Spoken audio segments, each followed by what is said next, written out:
Hello दोस्तों, स्वागत है आप सबका मेरे यूट्यूब चैनल पे। आज का हमारा सब्जेक्ट है सुगम इतिहास, जिसका लेखक है लाली श्रीवास्तव। तो ये 7वीं क्लास का है। तो चलिए इसके बारे में जानते हैं, इसका सारा क्वेश्चन आंसर करते हैं। इसमें कुल 10 चैप्टर है। इसमें पहला चैप्टर का नाम है कहाँ, कब और कैसे। यही चैप्टर का मैं क्वेश्चन आंसर करवाने जा रही हूँ, जिसमें अति लघु, लघु उत्तरीय और दीर्घ उत्तरीय तीनों का करवाऊँगी। अति लघु उत्तरीय प्रश्न है। इससे पहला नंबर क्वेश्चन है, मध्यकाल को कितने भागों में बांटा गया है, उनकी अवधि लिखें। आंसर होगा, मध्यकाल को 2 भागों में बांटा गया है, पूर्व मध्यकाल, उत्तर मध्यकाल। 8वीं से 13वीं सदी तक पूर्व मध्यकाल कहलाता है और 13वीं से 18वीं सदी तक उत्तर मध्यकाल कहलाता है। दूसरा नंबर क्वेश्चन है, दक्षिण अफगानिस्तान को किस नाम से जाना जाता है। तो आंसर होगा जाबुल या जाबुलिस्तान। और तीसरा नंबर क्वेश्चन है, इसका आंसर नहीं हुआ है, सॉरी, और छूट गया धोखा में शायद। और चौथा नंबर क्वेश्चन है, इब्न बतूता ने किन बंदरगाहों का उल्लेख किया है। तो आंसर होगा, इब्न बतूता ने दुव्यगिर कावलम बंदरगाह का चीन के व्यापारी संबंध तथा किन्वय बंदरगाह का उल्लेख किया है। पांचवा नंबर क्वेश्चन है, मध्यकाल में विदेशी किसे कहा जाता था। तो आंसर होगा, मध्यकाल में कोई व्यक्ति दूसरे क्षेत्र या दूसरे गांव जाता था तो वह उस गांव के लिए विदेशी होता था। छठा नंबर क्वेश्चन है, राजपूतों के साथ किन समूहों का उदय हुआ। तो आंसर होगा, राजपूतों के साथ समान कुछ अन्य समूह भी, ये जैसे सीखा, मराठा, जाट, अहोत तथा कायथ, इन सब का उदय हुआ। ठीक है। और लघु उत्तरीय प्रश्न है। इसे पहला नंबर क्वेश्चन है, मानचित्रकारों के मानचित्रों में अंतर क्यों रहता था। तो आंसर होगा, मानचित्र के सहारे कई यूरोपीय नाविकों तथा व्यापारियों ने इस महाद्वीप की यात्रा की थी। और दूसरा नंबर क्वेश्चन है, अल बेरूनी ने मध्य देश का विवरण किस प्रकार किया है। तो आंसर होगा, अल बेरूनी ने कन्नौज का कान्यकुच कहाँ और उसके आसपास के क्षेत्रों को मध्य देश बताया। उसने कि भौगोलिक दृष्टि से कन्नौज भारत के मध्य में है। यह पूर्वी तथा पश्चिमी क्षेत्रों तथा गर्म और ठंड प्रदेशों के मध्य में है। उसने कुछ अन्य स्थलों तथा उनके मध्य की दूरी का भी उल्लेख किया, जैसे कश्मीर, थानेश्वर, प्रयाग, मथुरा आदि। अगला नंबर क्वेश्चन है, तीसरा नंबर, इतिहास अध्ययन के दौरान इतिहासकारों को किन विषमताओं का ध्यान रखना होता है। तो आंसर होगा, इतिहासकारों ने इतिहास को जानने के लिए केवल तात्कालिक स्थिति का ही अध्ययन नहीं किया, बल्कि समय के साथ सामाजिक तथा आर्थिक परिवर्तनों को भी प्रमुखता दी। अंग्रेजों ने भारतीय इतिहास को 3 कालों में बांटा है, हिंदू, मुस्लिम तथा अंग्रेजी काल।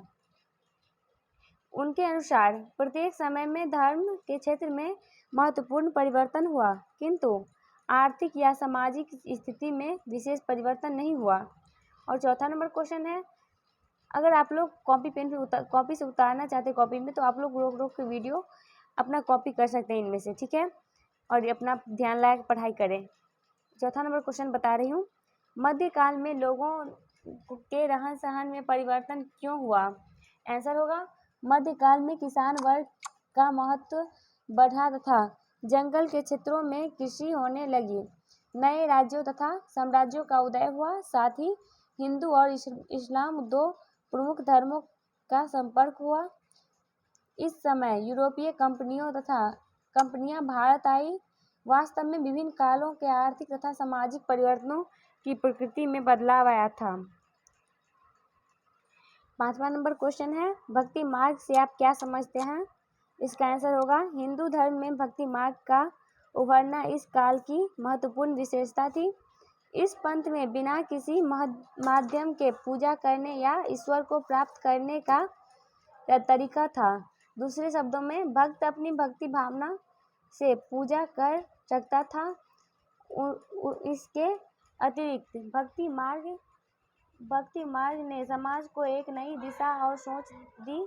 कबीर, नानक, रामानंद, रैदास, दरिया साहब जैसे भक्ति मार्ग के कवियों तथा हजरत शरफुद्दीन अहमद जैसे सूफी संतों ने समाज के विभिन्न तबके एवं संप्रदाय के लोगों को आपसी प्रेम तथा भाईचारे के साथ रहने का संदेश दिया था।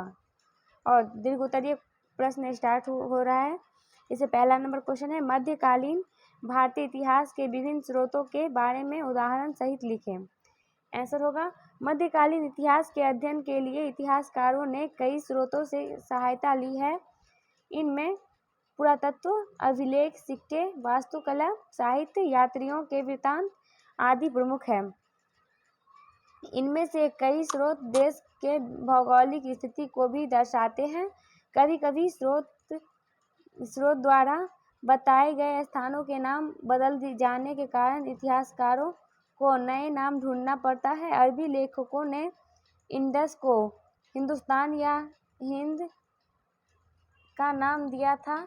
उत्तर अफगानिस्तान को उन्होंने काबुल या काबुलिस्तान तथा दक्षिण अफगानिस्तान को जाबुल या जाबुलिस्तान का नाम दिया था। उनके अनुसार सिंधु घाटी के नीचे सिंध का राज्य था। अरबी भूगोल शास्त्री अल इंदरिसी ने भारत के मानचित्र में वर्तमान दक्षिण भारत का उत्तर भारत के जगह दिखाया था तथा श्रीलंका को भारत के उत्तर में स्थित बताया था। और दूसरा नंबर क्वेश्चन है, इतिहासकारों ने किस आधार पर काल का निर्धारण किया है। इतिहासकारों ने काल का निर्धारण आर्थिक तथा सामाजिक परिवर्तन के आधार पर किया करते हैं। उन्होंने काल को 3 भागों में बांटा है। पहला प्राचीन काल, दूसरा मध्यकाल, तीसरा आधुनिक काल। उनके अनुसार प्राचीन काल में मनुष्य शिकारी और कृषक था। वह गांव तथा शहर में रहते थे। मध्य काल में किसान वर्ग का महत्व बढ़ा और जंगल के क्षेत्रों में कृषि होने लगी। चलिए, हमारा वीडियो यहीं पे समाप्त होता है। फिर अगले किसी वीडियो के साथ मिलते हैं। तब तक के लिए अपना मौज मस्ती करिए और पढ़ाई करिए। धन्यवाद।